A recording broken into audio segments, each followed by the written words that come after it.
I rate this is 4 Fantastic Force, issue 21 from 2005. This is an issue I have tried to review before, but I had to abandon it because it got too intensely negative. And the thing is, it is a decent issue. The problem persists that I ate a lot of comic book readers.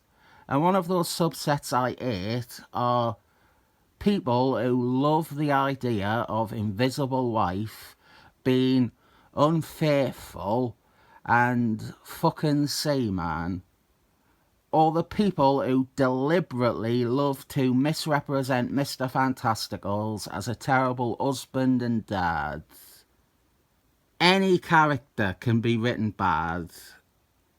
It is not fair to show that one Silver Surfman cover of them punching each other while intentionally burying the fact that they were both possessed in the story, and that it is also written by a rape-obsessed chauvinist.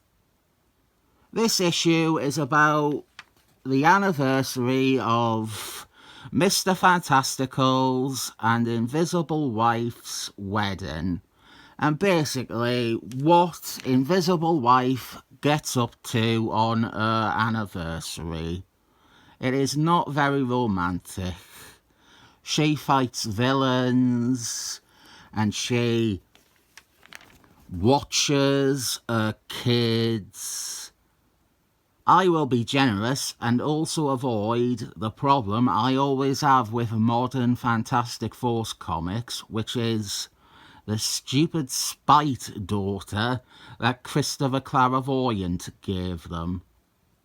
Mr. Fantasticals is absent for most the anniversary, which I bet those people I ate lap up and avoid showing the last few pages where we find out why he was absent. Invisible Wife is going to celebrate with a girls' night out, which includes She-Hulks and Kerry Washington. She's in the background of the She-Hulks panel. We have Miss McDonald's and Emma Frosty's. Huh? What is Emma Frosty's doing there, I hear you asking droves? And you know I will have the answer for you because I love Emma Frosty's. When Emma Frosty's began dating cyclists, she actually struggled at times to deal with the idea that she actually cares for someone and that they are in danger every day. And so she looked to Invisible Wife for guidance and support. It's sweet they become friends, or as close to friends as Emma Frosty's can become with someone. I like it. It is giving summit to both the characters. We're seeing Emma Frosty's admit to a weakness, something she cannot deal with, and it is saying Invisible Wife is resolutely strong and adapted to dealing with things. Great stuff. The writer of this I have spoken about before. He is called Riverdale or Aguirre-Sabrina, which is a handy name because it crunches down all the bad things he went on to write after writing some good comics. He had this run on Fantastic Force, which is solid. He wrote some Spider-Man stuff, and his Spider-Man stories have some absolute gems. My Science Teacher is Spider-Man. That is a standalone story, a single-issue story. Sensationalist Spider-Man 28th. Great story, bad art. There is The Last Temptation of Venom and the Felicity issue. They are all some of the best Spider-Man stories to come out in the 2000s. And they are also the last good ones before the marriage was erased. It also seems appropriate to say the blonde one from Riverdale, she would make an excellent Invisible Wife, wouldn't she? Betty from Riverdale, that is peak casting for Invisible Wife. Right, so the plot here is the girls want to coax gossip out of Invisible Wife. They want to know if she has actually ever done it with Seaman. And I love this because this is a fantastic shutdown to all those horrible people. She stresses that she has never, and that she doesn't even like him, and that if she was ever going to cheat on her husband, it would have been with, she came close to having a thing with Black Panther. There's also an earlier story in this run where it really does spell out that Seaman is not a legitimate love interest for Invisible Wife. He might be hunky sometimes and wear a tight Speedo, but he is possessive and demeaning and treats her like an object and a conquest. There is no romance there besides the fairy tale appeal of an otherworldly prince and becoming a queen. I love that story, but I know Darth Knight the subscriber, who is a big Seaman fan, he won't, because it really does spell out how unwanted and lecherous Seaman's persistent attempts to steal Invisible Wife are.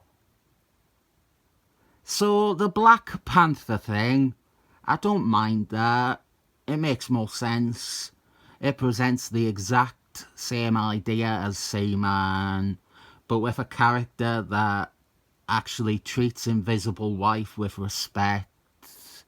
Someone who can be charming. I always thought, though, if Invisible Wife was into anyone else, like if she had one guy that she is allowed to sleep with and Mr. Fantasticals doesn't get mad, I always imagined it would be Spider-Man. But here is what will grab some of you. We have a flashback to the days of Stanley Lee and Jack Quimby. And for these, we have artwork by Ron French and Buscema Frosties, brother of Adrienne Frosties. We are jumping back to, and the bottom panel on this page is specifically calling to the cover of Fantastic Force 52, the first appearance of Black Panther. We are fleshing out, a bit unflatteringly, the first meeting between the team and Black Panther. I am not a big fan of a lot going on here. Continuity inserts in general. We also have some ironic pastiche writing. It's not unreadably over the top, but Mr. Fantasticals, he is shown to be comedically distracted from his wife. And the writing of Invisible Wife is incredibly flaky and ditzy. Obviously, that is very representative of the original comics. But when it has been written like this, it feels more like parody. The other thing I'm not keen on, and it was what made me abandon my attempt to review this months ago, is that Black Panther comes off as a bit of a dick. He seems like he is trying to steal another man's wife. It gets a bit dodgier too. But in the months since last time, I have come to convince myself that Black Panther is, much like Invisible Wife, being shown as a bit naive. We don't get to see Black Panther's thoughts, or maybe even reasons for trying to woo Invisible Wife. So I am going to say that he is not accustomed to dealing with outsiders or American women or married women or Invisible Wife specifically. Black Panther possibly being a bit sleazy is hardly the worst retcon they have fostered onto his character over the years. I am spoilt for choice what I am going to cut away to there. Our main scene, the bit where Invisible Wife almost cheated on Mr. Fantasticals, is when Black Panther took her out for some night swimming. It deserves a quiet night. September is coming soon. I'm pining for the moon. And what if there were two side by side in orbit around the fairest sun? That bright, tight, forever sun could not describe night swimming. R.E.M. were my favourite band when I was a fat teenager. A little bit of skinny dipping. It is scenes like this that Girl from Riverdale would nail. And then they almost kiss. Look, they nearly do a kiss. The background even goes pink. But then, Invisible Wife, she retreats. She doesn't do anything. She apologises and leaves because she is married. And Black Panther is respectful of this. And it would be fine if the flashback ended there. Invisible Wife goes back to her husband, who didn't even notice she was gone. And then the next day, Fantastic Force leave Black Panther's country, and there is this stink in the air, a coldness between them, and it comes across like Black Panther is making them leave because Invisible Wife wouldn't do anything with them. I don't know. Maybe it isn't overt.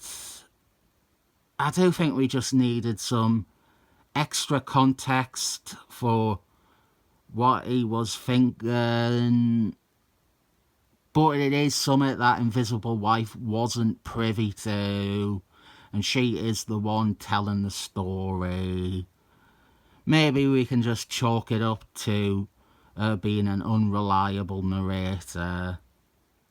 As for continuity and certain, there is a few problems maybe, but I have already allowed for an unreliable narrator.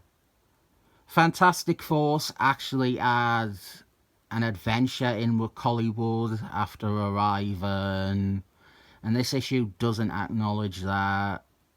There's nothing to say that it didn't happen, but this presents their stay in with Hollywood has been a lot shorter than it was in the Silver Age. We also see them leaving in Fantastic Four 54, and we are taking some direct cues from that scene. Invisible Wife is wearing the same thing. Mr. Fantasticals is wearing the same clothes too. Black Panther isn't, but we see Black Panther was a lot more talkative back then than he is in this flashback. That is the end of story time. And Emma Frosty's is mortified that she wasted time listening to a story where nothing juicy happened. Invisible Wife returns home the morning after, and she finds Mr. Fantasticals waiting for her. He apologises for missing their anniversary, but the reason he missed it was he was off in another dimension finding her an anniversary present. He was looking for the perfect present that she would really love. And the message is that they are a loving couple, and they both may have been written bad over the years, and their relationship might be the target for a lot of idiots, but they are together, and nothing can break them apart. Unless one of them decides to sell the marriage to Satan. I am glad I got this one done eventually. It's not a bad issue at all. There's some iffy ideas, but I like anything that is ultimately supportive of the idea that Mr. Fantasticals and Invisible Wife have a healthy marriage. And it is always nice to see Emma Frosty's make an appearance in anything. We've got a few pages of Silver Age style art too. I'll give it a 7 thumb up review